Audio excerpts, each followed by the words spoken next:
جب میری شادی ہوئی تو میں بہت کم عمر تھی اور کافی ناسمجھ بھی۔ اس وقت کسی رشتے کی کوئی سمجھ نہیں تھی۔ میں شادی کر کے جب اپنے سسرال آئی تو مجھے میری ساس نے کہا کہ تم بس بیٹھی رہا کرو، کچھ نہ کیا کرو، سارا کام میں اور میری بیٹیاں کر لیں گی۔ میں بس دن بھر آرام کرتی اور میری ساس کھانے کی ٹرے سجا کر میرے کمرے میں لے کر آتی۔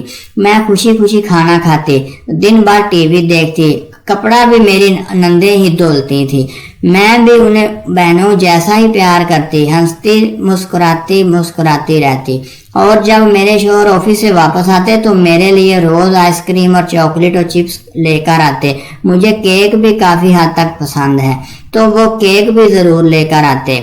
ہم ہر ماہ چھٹی میں کہیں نہ کہیں گھومنے جاتے، جیسے پیرس ہو گیا، نیوزی لینڈ ہو گیا۔ زیادہ تر ہم لوگ لندن جاتے تھے، وہاں ہمارا اپنا گھر ہے جو کہ شوہر نے میرے نام پر لیا ہے۔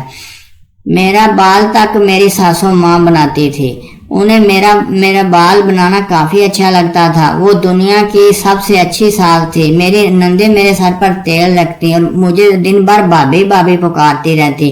میں کسی شہزادی کی مانند زندگی بسر کر رہی تھی۔ ہمارا گھر نہایت ہی بڑا، یوں سمجھے حویلی نما تھا۔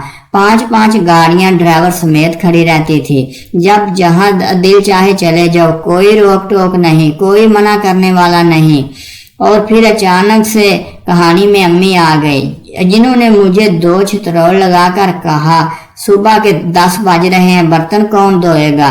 میں برتن دھل کر آتی ہوں۔ پھر کہانی مکمل ہو گئی۔ اگر آپ کو ویڈیو اچھی لگے تو پلیز چینل کو ضرور سبسکرائب کر دیجیے تاکہ ہماری ہر ویڈیو آپ تک پہنچ سکے۔